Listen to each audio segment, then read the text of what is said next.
Good day, kind sir. My name is Joyful Spirit, and I am here to play some Diablo 3. I'm gonna show you my favorite Act 1 hunting path for farming items on the Witch Doctor, and I'm gonna do it with the new skills. So I start with the Cemetery of the Forsaken. It has almost guaranteed one elite spawn. The patch 1.0.4 just came online in this week, and this has brought me back to the game I loved and played a lot. But I haven't been that active in Diablo 3 lately. The patch is bringing me back, because it buffs a lot of skills that I really liked in terms of visuals and feel, but they were just too weak for me to use. So now you can see I am using some cool spirit bombs instead of the standard acid splinters. And for my right click, I've got the acid cloud instead of the zombie bears, just so I can show off the new abilities. Okay, so this time we don't have any elite spawning here. So the next stop on our journey is gonna be Leoric's Manor, and we're gonna go to the courtyard because there is an, I would say, guaranteed one elite, maybe two elites. It's a really cool spot. And then I'm gonna go to the forest right after that. So if these skills seem overpowered to you, don't mind it, because my Witch Doctor is really strong. It's pretty good for Act 1. It can't handle Act 3, it can barely handle Act 2. But look how cool these bombs are, and now they have been buffed so they are viable for use, which is really cool. Super excited about using these all new skills instead of just splinters and bears. Splinters and bears are really cool, but if I have to use them all the time, then after 100 hours of gameplay they get boring, and I do want some variety in this game. So let's drop some acid clouds and throw some bombs. And let's see, my new zombie bears are actually surviving against a champion. They did improve zombie bear health a lot. Which means I'm gonna use zombie bears now. I'm totally gonna use zombie bears now. So there was one elite. There is a chance there would be two. I doubt it, but there could be. Another awesome feature of the 1.0.4 patch is the new level system, where after level 60 you get these paragon levels. After level 60 you can still advance 100 more paragon levels. Each level increases your magic find and gold find and base stats, so it's good to do it. It makes your character stronger and makes you find more items. So now I'm going to the Festering Woods. It's a really good area in terms of elite spawns. There's a lot of them. There's one guaranteed in every crypt, and 2 or 3 in the general area. If you see a little bit of lag, that's just the way Diablo 3 is. I did invest a lot of money in my processor and the graphics card, but the Diablo 3 is just way more resource consuming than it should have been by the way it looks. Like, I've played and recorded better looking games, and they didn't lag as much as Diablo 3 does. What's that? Memorial Stone. Sounds like an event. Your evil undoes you. Shall we do the event? Yes, we shall. Oh, and let's not collect any blues. Just to make the video more dynamic and interesting to watch, I'm not gonna screw around selling items. And looks like in this patch they have moved this event so that it randomizes and spawns in different places, because before the patch I don't remember it ever spawning so close to and on this side of the waypoint. It always spawned in the entrance of this area. But now it seems like this event spawns in random places. So let's throw out all the blues in my inventory, because I'm a total masochist and I'm throwing money away. Because I'm so rich. Yeah, I'm so rich. I've got 23,000 gold coins. It's almost nothing. Total crap.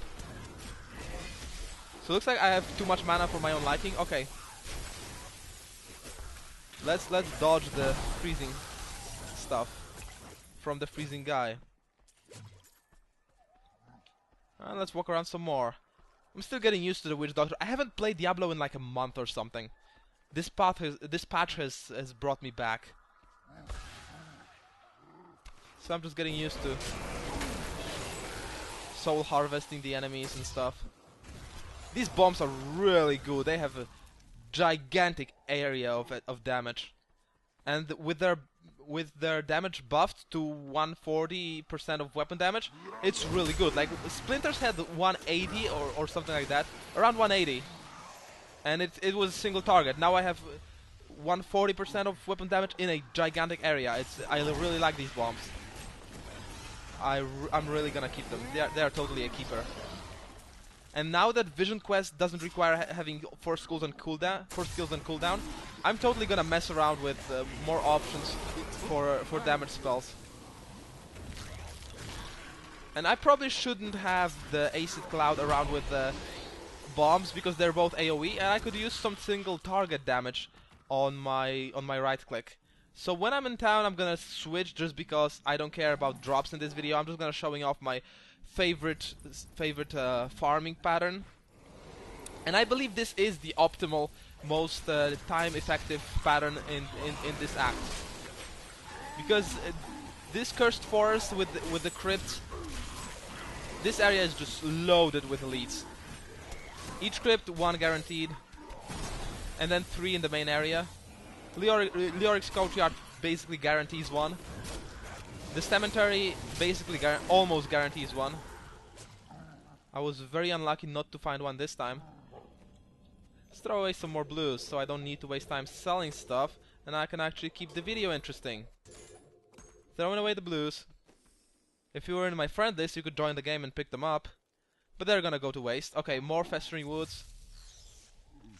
Let's find the second crypt, because they are loaded with elites, and they are... Oh, I forgot to change my skill. And when I change my skills in town, in case you didn't know, when I change my skills in town, then they have no 1 minute cooldown before I can use them again. So let's just waste all those hard-earned Nephilim Valor stacks by picking up Spirit Barrage with... Oh wow, what's that? That's cool. Spirit hovers under... Oh, Spirit hovers above me and shoots enemies in the face? I never knew it even existed. Whoa! But I'm gonna take this... No, I don't need mana. So... That's really cool. Okay, let's oh no, let's take Phantasm. Oh no, let's get the cool Spirit, Manitou.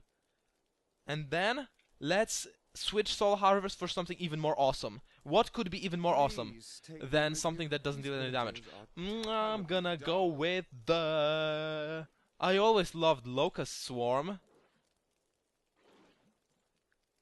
So let's go with the Locust Swarm, because I always loved it, and you know what? I'm so powerful I can do whatever I want. Especially because I'm not sure if Locust actually has been buffed, but I always loved the mechanics of it. You know, monsters infecting other monsters with swarms. Festering Woods. Look at this. Swarms of burning insects. How hardcore is that? Yeah, try to survive when the burning insects are swarming over you. Bam! You are burned. Oh, look at this. It's like an auto turret on top of my head. Whoa, that's kicking ass. I can just walk around and everything dies anyway. It looks like I'm stronger than I thought. And this act is much easier than I thought. Maybe the monsters have been nerfed and I didn't read the patch notes carefully enough. But still. We're gonna grab some more elites. So after this crypt, I will just get on with the jailer. Because of course the best area, perhaps in the game, for farming items is the jailer and the butcher in the halls of torture. Not sure if they are even called halls of torture, but yeah, the jailer and the butcher are so close to each other, so easy to access, and they're both bosses that throw away like three yellows guaranteed if you have the stacks. So it's the perfect area for farming. Act 2, it has very bad areas for farming. It's so much worse to farm Act 2 than Act 1. Act 1 is the perfect, most convenient farming act. And I did spend a shit ton of time farming Act 1, because you know, in the first days of Diablo 3, maybe you remember, maybe you don't, but there was a time where monsters in Act 1 were manageable, and monsters in Act 2 were freaking unkillable by anything under any circumstance, because you just died by one-shotting every time you tried to kill anything in Act 2. That's what it was in the first days of Diablo 3, before they fixed it, before they nerfed Act 2. It was just freaking unkillable by any means ever. So I spent like 50 hours farming this lane in the first days. Really familiar with it. Have a lot of memories. Met my friends here. Oh, I have some explored. Yeah, I spawned there when I logged into the game. Fortune Shrine, more magic find. So this character is built around magic find, something that becomes obsolete with the newest patches. I've got right now. I've got how much? I've got 200 magic find with only 2 Nephilim stacks. So I'm gonna go up to like 250, maybe 300 with full stacks. Don't remember the exact numbers now. Haven't played for a long time, but these guys just melt.